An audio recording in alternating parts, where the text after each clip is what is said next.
Hey guys, and welcome to another episode of Woke by Accident podcast, a weekly chat about socially conscious topics. We have a great show for you right after this.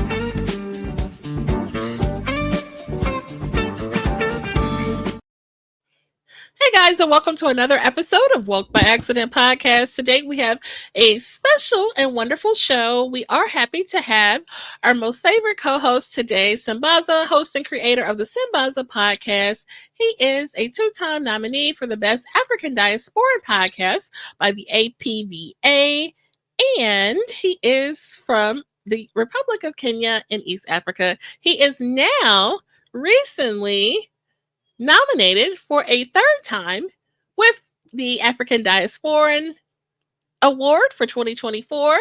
So kudos and congratulations to Sambaza. And we'll be getting ready to vote soon. So please support our good brother Sambaza with votes for that African Diasporan Award. And details will be coming soon on how you can vote for Sambaza.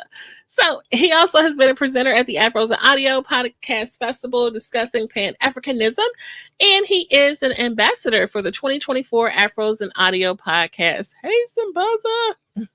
Hey. Oh, I gotta do this. Okay. How's it going? That's in for the Gen Zs in Kenya. You know, there's something going on out there, and they're fighting for their rights. A lot of people have died fighting for actually their rights. So I'm just wanting to put it out there for people. If you need to support, reach out to me, and I'll tell you the link of where you can support them just by sending a little dollar here and there. Helps out in whatever they can for hospital bills, lawyer fees, and what have you. I just wanted to throw it in there. And we have a great show today, but I just want to touch on being nominated for the third time for the Diasporan Podcast of the Year. Yes. How about that? We also need a lot of support.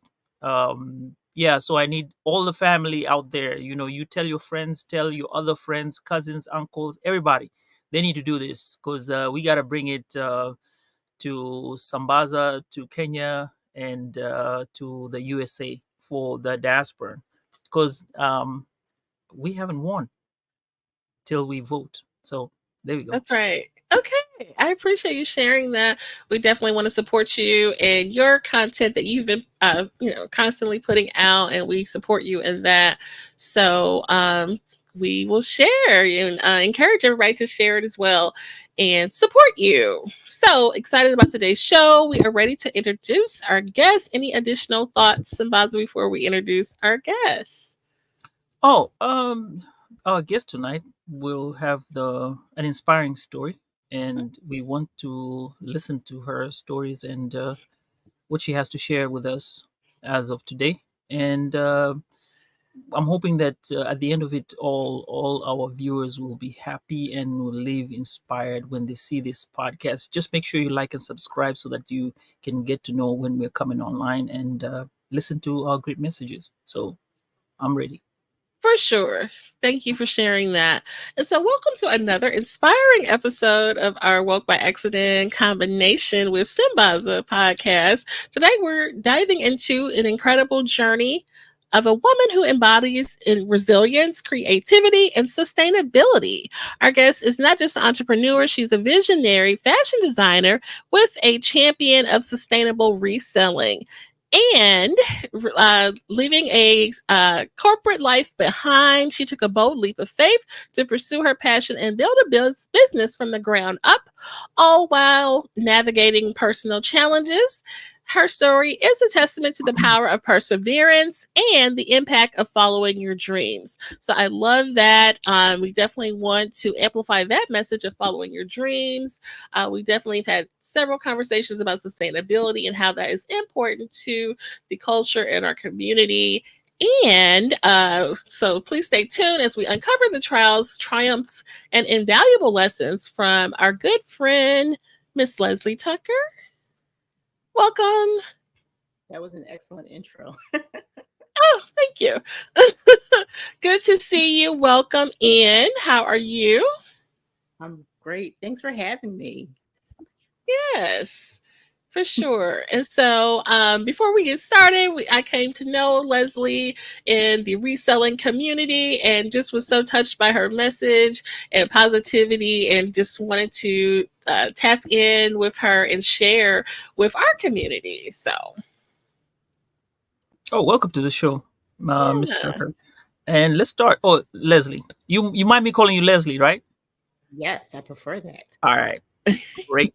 So, what inspired you to leave your corporate job and start your own business? And also, can you describe the moment that you knew it was right to make that leap of faith? Well, the reason that I decided to leave my job is because I wanted freedom that they couldn't offer. And the moment, it was probably a lot of moments, but making the money that I was making, I knew that I could branch out on my own. Um, so that was basically it. I knew that I could branch out on my own. I was tired of working I was a lunch lady. That was my last job. I'm a professional baker and all these other things, but I was Mhm. working in a school district, and there was a lot of racial undertones and different things going on. So I decided to Mhm. come up with a plan to leave my job. And so I turned a 6-month plan into a 3-month plan and was able to walk away from a position in 2018. And I haven't looked back since. Good. Fantastic. And then what were some of those fears and doubts that came about when making this transition? It can be kind of scary. So, when people are thinking about leaving a job and really, doing this on their own. You mentioned that 3-month plan and 6 months plan. Is that what you did to prepare yourself financially and mentally for this? Yeah, definitely the first thing I did is I sat down with my husband and wanted to become an agreement with him that it was okay for me to leave work. Like I wasn't asking for Mhm. permission, but asking for support. And the main thing he said to me was to make sure I had an emergency fund ready to go. And so that was my goal. And I was able to meet the emergency fund goal within 3-month time. And then Mm. from there, everything else is just income. So yeah, so that was basically how everything started. I sat down, I wrote out a plan. It is very scary Mhm. because the job force, most people are dependent on the job, and without Right. it, what can you do? Specifically, people who leave their job without notice. They get fired, they get laid off. So that is hard. But with the decision, knowing I wanted to leave, yeah, it was hard. Could I do it? Could I do it? And I was blessed to be able to do it. Good.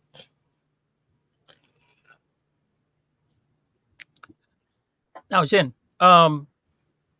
we got to pay attention to this one. Miss Leslie, you say something very, very nice, and I want to throw it in there. You Okay. said you asked your husband for support, not permission.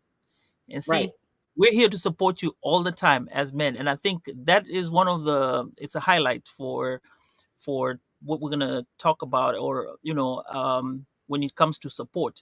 Mhm. Making these Yeah. decisions are really, really difficult, and when you don't have the support, that can hinder you and make you doubt yourself when you're trying to do a lot of these things. So shout outs to your husband, flowers to him Yeah. for doing that, and Mhm. helping out us other men. Now, Yeah. my other question is, how did your faith influence your decision to step out and start your own business? Well, Definitely my faith was a big factor. I mean, basically everything we do is faith and we don't realize it. You know, people Mhm. make it like faith is a religion and it's not. It's just trusting and believing in something you can't see. So I knew I had everything in me to accomplish those goals by leaving my job, but I had to definitely dig down deep with my mustard seed faith and believe that God would provide. I haven't looked back. It was the best, one of the best decisions that I've ever made to leave my job. And I've done it before. I've done it as a Mhm. stay-at-home mom. I came home. Mhm. My youngest was with a medical condition, and I had to, in a crazy marriage at the time, and I had to come home because I had five children, five small children home, and I had to make a decision to walk away. And that's when I left my corporate job to come home, and that was not fun, but I made the decision because my daughter was sick, and now she's out working and student, my youngest. And so I'm proud of the decisions that I made. It was a struggle, being a parent is hard, but I did it, and then I was able to really need me as much as they did for me. I was able to walk away from the job. Enough fear to motivate me. I used fear to accomplish my goals. Okay. And I want to add on to this. You already you said that you did have some difficulties before. Um, uh, you had gone through some difficult times. Now I think that helped you in what you were going, or you were expecting to go through. Now when you said you're leaving your corporate job, now how are you staying motivated and focused throughout these difficult times? Well, when I left my job originally, I was doing reselling, right? And so it was a lot. It was something I fell into because of my husband, and that helped me come home. But in order to sustain myself and keep building confidence in myself, I decided to go back to what I originally loved, which is handmade. It's always Mhm. bring me joy. It keeps me, tempered. It's my therapy. Everything that I do, and I think it's wonderful to be able to make money, working with my hands. So Mhm. that right there is really important for me. If I can stay being creative, then I think I can succeed in anything. It is very scary because a lot of people don't even know. Jen knows, we're on that whatnot together, and you can see how hard it is to get out there and work your brand. But if you are consistent, and again, if you have faith, we talked about that, it can be done. I have so much fun with my business. That's the key. I have bad days, I have stressful days, but that's when I allow myself grace and I take time off and I sit back and think about what can I do different? What can I do that's not going to cause me stress? What can I take away? What can I add? But I'm having fun, and that's really the key for me. When I worked a job, I wasn't having fun, but now I'm having a lot Mhm. of fun. It makes it so much easier to do what I'm doing. You know, yeah. Nice. Definitely. And then we will share your links, but I want you to share about what makes your business so unique. I mean, you do a couple of different things. You mentioned creating things with your hands, and I can attest to your products, but I would love for you to share. Yeah, I was telling my husband, I was like, Jen likes that all the turmeric products. Yes. One person that buys my turmeric soaps and things like that. Hmm. um, I forgot your question that quick. This is the Oh, 55. what makes your business unique? And I want you to share because you do more than one thing. Yeah. So. Yeah. Well, what makes me unique is that no one else is me. So I'm the Hmm. person, you know, building the narrative for my business. And so usually anytime I come up with basically comes to me in a dream. And really, whatever people's belief system is, God is actually speaking. I wake up in the middle of a dream and think about what can I start that could make money? What can I change that I can make money with? So I am a crochet designer. I've been crocheting for 44 years, but I made it a business about 20 years ago. And Okay. so I crochet, I upcycle taking blankets and things like that and making them to wearable items. I Mhm. just started making soap in October, and to date, it's probably going to be the most lucrative business that I've had out of all my businesses. So I make earrings, and I, rework things from denim. It's just a lot of fun. It's very creative, but I also, again, I talked about podcasts. That's on hold, but I make a lot of videos. I was just born on as a brand ambassador for the essential oil company that I use, and Mhm. so I'll be making videos on the benefits of their products in addition to making my products and things like that. So yeah, I just love community. I love everything that I do. And the thing, as you said, well, as I already said, what makes it special is me. And that's not being vain or anything. It's just like so many people will not step out and do something that they want to do with their lives, right? Because someone told them they couldn't do it, or it's the fear factor. And I, Mhm. like I said, I am motivated by the fear. It puts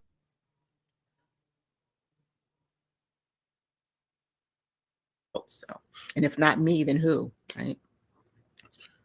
For sure. And what would you say is the most rewarding part of your business? um, Building a community of people who actually like what I make. I think Mhm. it's really important as a handmade seller, a handcrafted seller, that that my work is validated, because people can go to the store and buy, so people can go to the store or order online and get sweaters or whatever, and is Mhm. I'm validated time my community shows up. So that's for me more important than anything else that I do, is that if I reach the people first, then I can build a community who will continue to come back and buy from me or listen to me when I Mhm. do my talks, whatever it is that makes them want to keep coming back. That's important. I mentioned that I know Leslie from reselling on a particular platform. And so I've learned that, people will come back if they connect with you. I mean, it's one thing if they connect with what you're selling, but it's really more so like that personal connection, and Yeah, you're literally putting yourself out there. And some people would, hide under the covers and, don't have the guts or whatever to even get in front of a camera and, put yourself out there literally to connect with people and sell a particular thing. So it's really kind of a lot of pieces to it. But once you make that, if you see, okay, this person's coming back, yeah. they're really coming back, so. Yeah, I think it's important. I say this all the time: your vibe does attract your tribe. What you put Mhm. out will come back to you. I've been kind of doing this for about, I do the community on Whatnot, but I was able to build that up from 5 years ago. And I was that person 5 years ago. My husband was like, "Why don't you start a YouTube channel?" I was like, "I'm not getting in front of the camera, not me." Yeah, right. I thought about it, and just from some of the input different people were giving me, I said, well, let me try it. And I set a date, and 5 years ago in January, I sat down in front of the camera and just kind of introduced myself. And from there, it's just grown, because I do it beyond Whatnot, and it's just so much fun. People in Mhm. society, we know, right, that look like me may not, we may not, we're not supposed to be in front of the camera from some people's eyes, right? But I show up on Mhm. purpose because of my story and how I look, my alopecia, just everything. I show up, and I think that that resonates with people. And if you just show up as your true, authentic self, you can build Mhm. any community. You can give as little as or as much as you want. You can give your time. You can put yourself on, camera, or whatever else did you want to do. And I that people are continuing to just appreciate me being me. I think Mhm. that's really important. Definitely. Okay. I have a question about this. The growth. When you talk about growth as a community, Mhm. describe to us how the sense was, or what steps did you take to create this community? Because when you came on the camera, it's a blank sheet. Nobody knows you. Maybe a few Mm. friends here and there that will be like, okay, Leslie's starting a channel. I want to go support her. I'm gonna go watch it. But those are the people who know you. How does your community grow Yeah. from, say, the ones who are known before YouTube throws you into the algorithm, whereby they say, oh, she's getting a lot of subscribers, and let's put her on this particular phase where everybody's able to spotlight Mm-hmm. her. How did that Yeah. how did that go for you?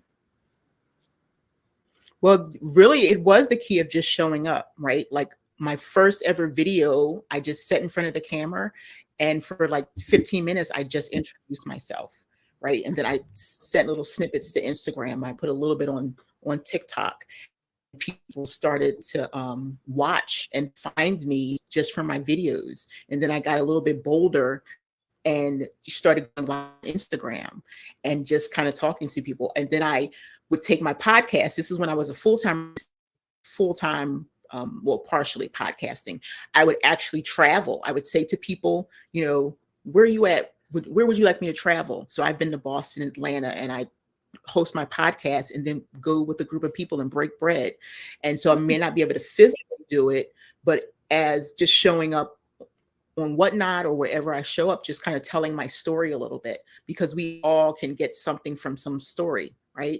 Someone today needs to hear about hair loss, or even something as or whatever. And if you just talk about that, someone else is going to go, you know what? I can relate to her. And that's just kind of how the community built up. I would go to my husband all the time and go, this person sent me a message, because they saw me somewhere. And he said, I'm not surprised. And then it's just kind of become bigger. And then also, I built the community. Again, I said through transparency, but Mm-hmm. most people don't talk truth. They don't talk truth when they come on. Social media is such, a crazy game where you people can lie all day long, or they Mm-hmm. just show you the life that they think you want to see. And I just show up just raw all the time and just talk about between my husband, my children, not getting too personal, but just sharing a little bit because someone today needed that. I've had so many people in the last 5 years tell me that I saved their life. That's a huge burden, but Hmm.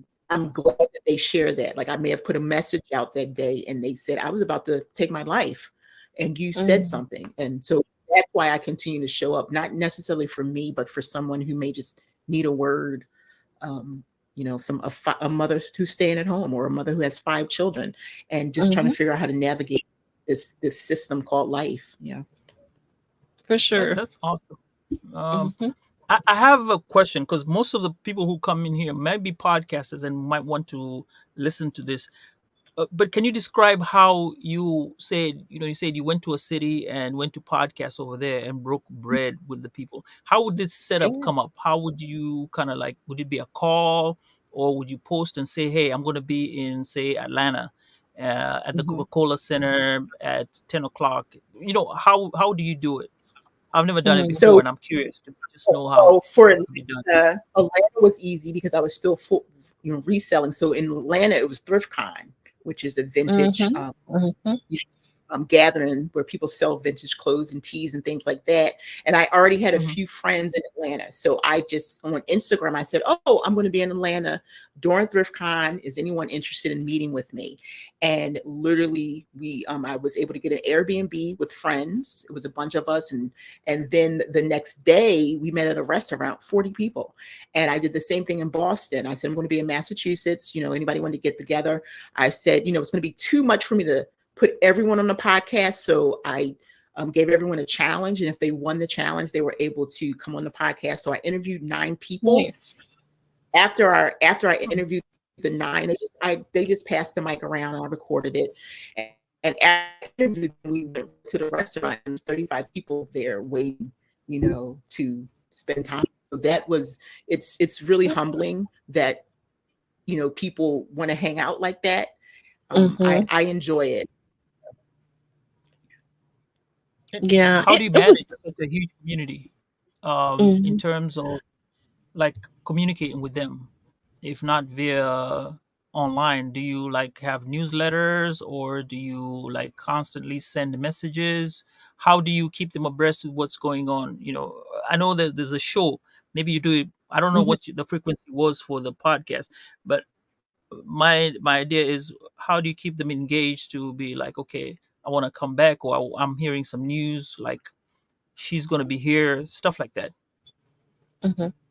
Yeah, I used to have an email. I used to have sent out emails, but I don't do that anymore. I'm in front of the camera so much that that is how I communicate, right? And especially just to give it, like for Whatnot, they just came on today asking the community if they wanted to like in live, in-person meetings and things like that. And I'm used to that from selling on different apps, Poshmark. I've done a lot of that Mm-hmm. meeting. And just, if anyone's in my state, or if I know I'm going somewhere, like I'm originally from Philly, and when I go back to Philly in October, I'll say to people, I'm going to be in Delaware and Philly. Anybody want to meet? And that's usually how I do it. I don't have to send them out anything. I just announce it, and then my Mhm. DMs blow up, and people say, "Oh, this is where I'm at. This is where I'm at," and that's how I kind of meet people. And I love the network. A lot of the Mhm. resellers are thrifters, and that really doesn't work for me because I have thrift stores where I'm at. But I like to sit down and ask people, like, what it is. What do you want to build? Where do you want to go? Mhm. What is your why? So that's true networking is really important to me. Oh, that's nice. Definitely. I'm liking what I'm hearing, especially Mhm. when you talk about community, because, like I say, we always talk about this community idea whereby all of us have to, not have to, but all of us actually have to kind of come together and share the same ideas, give each other morale, a boost to whereby you have a goal. And if I'm coming to listen to you, I come and listen to you. My goal is to listen to you, and you give me some gems that I live with.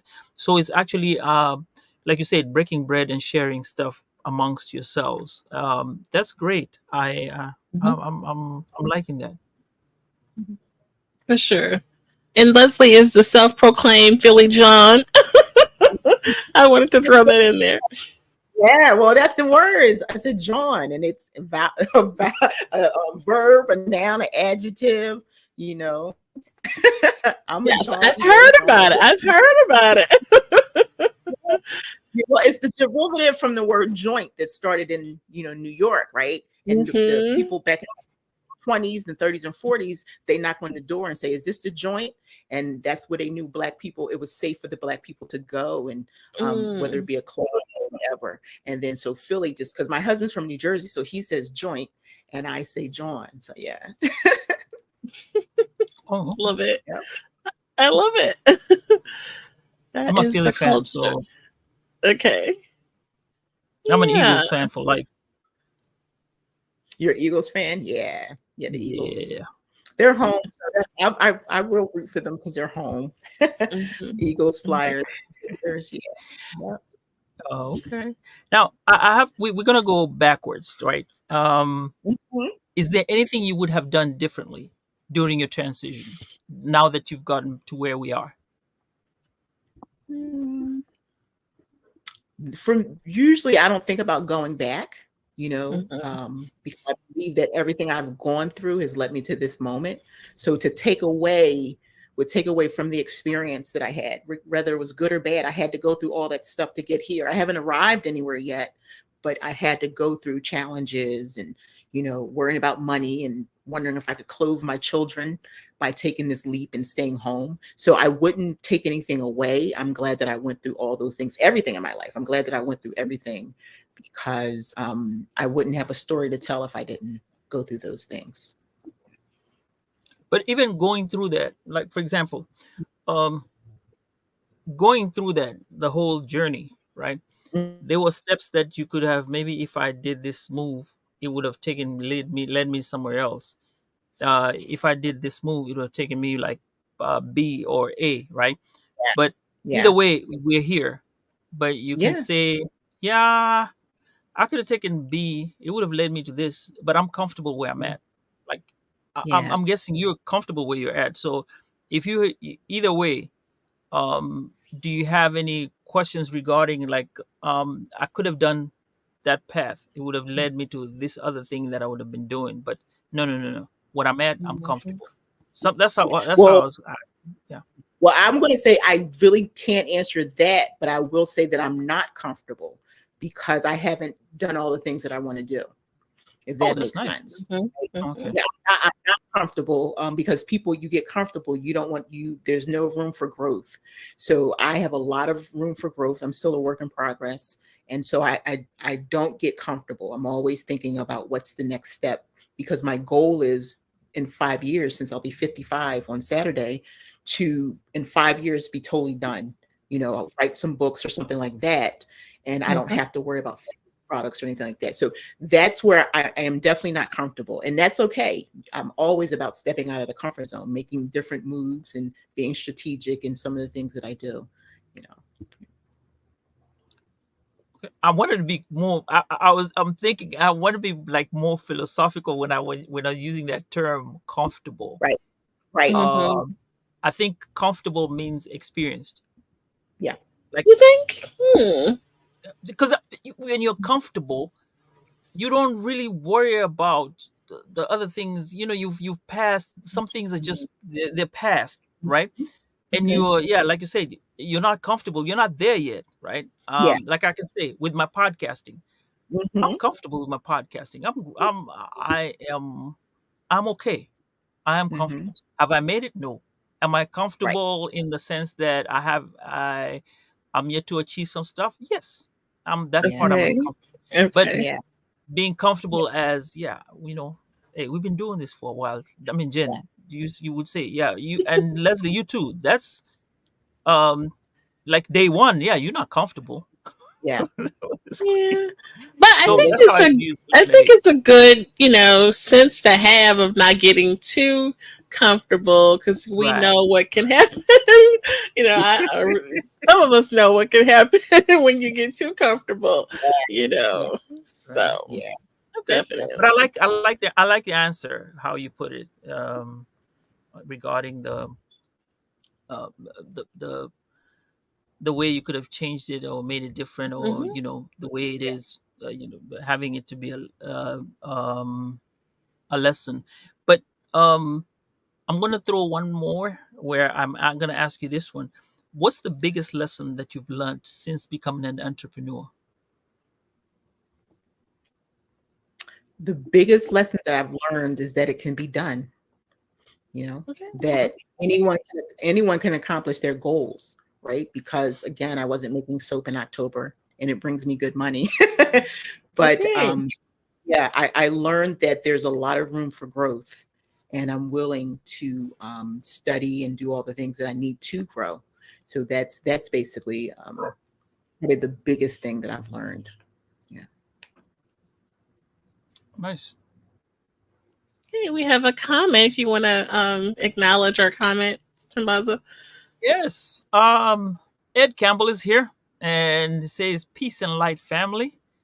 As always, Ed, you're very, very welcome. And everybody else who's online with us, you're very welcome. And Ed also says he appreciates your transparency on the issue. Okay. Right on. Thank you for the comments. Shout out to the chat. Shout out to the chat. Right. Um, Right. they they have been out there. So now, can you share how we can contact you? I know you have multiple. From what you've explained, you have multiple streams of income. Yeah. Could you tell our listeners and viewers what you have out there? Yeah, so I have three websites. One of my websites is dedicated to my sweaters and my patterns and digital products. And then my other website is dedicated to my soaps. I'm building up on that. So it's a reworkerspassion.com, a reworkerspassion.store, and I have a reworkerspassion.shop. And that's a group that I'm growing on an app called District, similar to Whatnot. And then Oh, you're on there. so I was one of their first marketplaces, but Crazy Lamp Lady has taken off. Oh. I was one of their first. They approached me, and so I'm not doing a whole lot. Hmm. Is it's so hard to move around if you're trying to build a community in one spot. So I just want to build a Okay. little, and then I'm getting too old for the moving around. But then I'm on social media. Instagram is where you'll find me. I have a large community over there. You can send me a DM, and that's where you will see like my videos, how I make my sweaters, how I make my soap. I bring a little positivity over there. I'm on TikTok and Whatnot. Definitely join Whatnot. I'm pretty sure Jen put her link how you guys can get her. You don't need mine, but Whatnot is a selling community and I just really like it a lot, is building up. And that's one of the main places you can find me on Whatnot. You can find my items that I sell, and you can also, I do a community chat once a week, a seller support. And if you have any questions or anything like that, that's where I'm at. Yeah. Okay. I got a That would question take on. Go ahead. some some really quick. I just want to brag on Leslie. She makes really amazing soap. She mentioned it and kind of but they're amazing. They have great products that are good for your skin and your body. We're talking about scrubbing dead skin cells off your legs and your body, and turmeric. You have dark spots and sensitive skin and sensitive parts of your body. And there's a product that Leslie literally makes from hand with handmade products, cocoa Mhm. butter, coffee. I mean, it's amazing. I really enjoy what you have come up with. Thank you. Yeah, I used to be a professional baker. People ask me. I was on a Zoom chat yesterday, and like, what haven't you done? But I used to. That was one of my jobs when I worked in Philly. I worked in about 15 kitchens, professional baker, and I Mm-hmm, don't want to do that anymore. So I take my mm-hmm. baking and my creativity and kind of bring those together, and that's where the turmeric and the coffee and the matcha and the clay and all those things. I make, Jen knows, a soap that looks like and smells like a brownie. And I play around with different molds, strawberries and pickles, and I participate in food-based shows, but I don't sell food. I sell food-related items. So I have Mm-hmm. fun with that. And but yeah, the soap is amazing. I started that because my daughter is 26 and is on the spectrum, and we were having a problem finding a job for her. And I business, let's start your business. And she wasn't as enthused as me. That's why she only goes live every few weeks. But it's Okay. something but for me it's grown, and I've been doing a lot of research and everything. So I'm really liking the soap, but I still like my crochet the most. I've been doing that the Okay. long. And also I can do it while watching TV or reading a book or something and just create some things. Like I just did 3 sweaters this week, that kind of thing. And then I was making soap before I got on here with you, so I'll be going back to that. And if you have a lot of new Okay. things coming, so yeah, it's a lot of fun. It's I have a lot of fun, and that's the key to me. If I have fun in what I'm doing, I'm going to keep doing it and figuring out how I can improve and how I can make money with it. Yeah. Before Okay. Sambaza goes, I just thought of another thing. So we definitely have to put you in touch with one of our sewing friends who is a sewing Oh, enthusiast. She is the sewist. And I don't know sure if you're familiar with her or not, Lisa Wolfork of the Black Woman Stitch. And she really makes amazing pieces and is about community and things like that. And I I love want to it. say like you're almost in the same neck of the woods. She's out of Virginia area, but Yeah, that I will sounds have good to to me.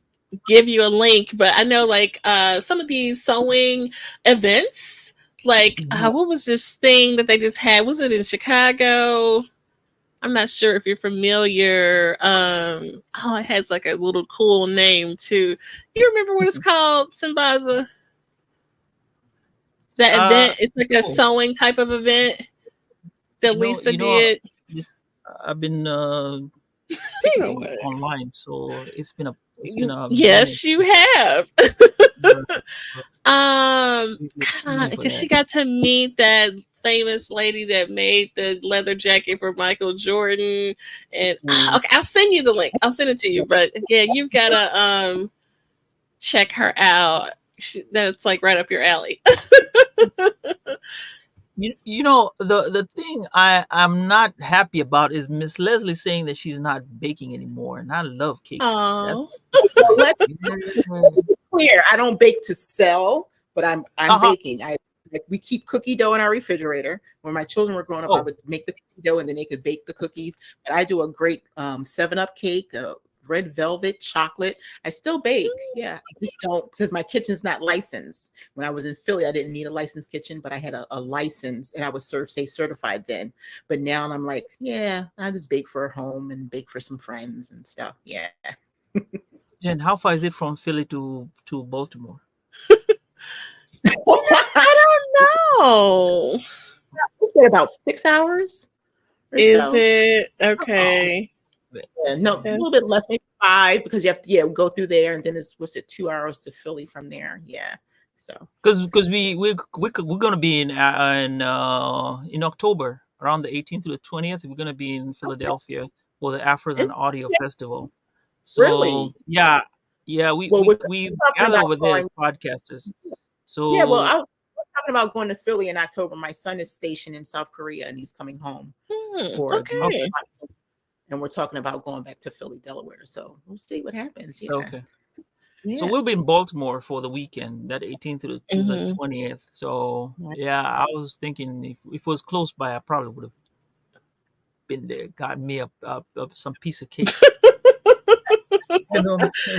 Yeah. All right. But I have this little question, Mike. This is just a side note, Okay. and I'm an ambassador for Afros and Audio. That's why I'm trying to throw in that plug for you to come there, and you'll probably Mhm. meet Miss Lisa Wolfoff. She can Oh, definitely be okay. there, and y'all can have this great engagement of Well, send kind me of a hanging message. out I'm all together. about traveling. Yeah, I'm all about traveling. Okay. Oh, okay, cool, cool, and yeah. So I was gonna try to figure out this your your engagement from Instagram and TikTok. How is Hmm. it different? Because people have different, Yeah. say, different connections or different, because they have. It's all different communities. These are two Yeah. communities, Hmm. different ways and Yeah. different algorithms. How do you find the engagement on both the two? TikTok, I always say that TikTok and I are not friends. I've been on TikTok for 3 years and I have less than 2,000 followers, right? So I put out what Okay. interests me. And because one thing with TikTok, is a lot drama, music, and I'm just like, so I'm laid back and I don't want to use what they want me to use for me to Hmm. become viral. So I just put out what I like. Instagram, on the other hand, is my most popular. I have 28,000 or more followers over there. And I create really great reels and have a lot of fun over there. So it's a little bit different. Facebook's a little bit different. They're all different, but Instagram for the last 5 years has been really good to me, and I've met a lot of Okay. people. That's how I found out about Whatnot through, Hmm. Instagram. It's just different Oh, different platforms. YouTube is okay. different, right? So, yeah. Hmm. All Yeah, right. and Now, with since we that, went back, go ahead. sorry, that event that I was thinking of is called Frocktails. Oh, okay. Never heard of that. You Yeah. haven't heard? Okay, so yeah, Oh, it's like a conference type of thing. Yeah, okay. so festival. Yeah, No, sounds good.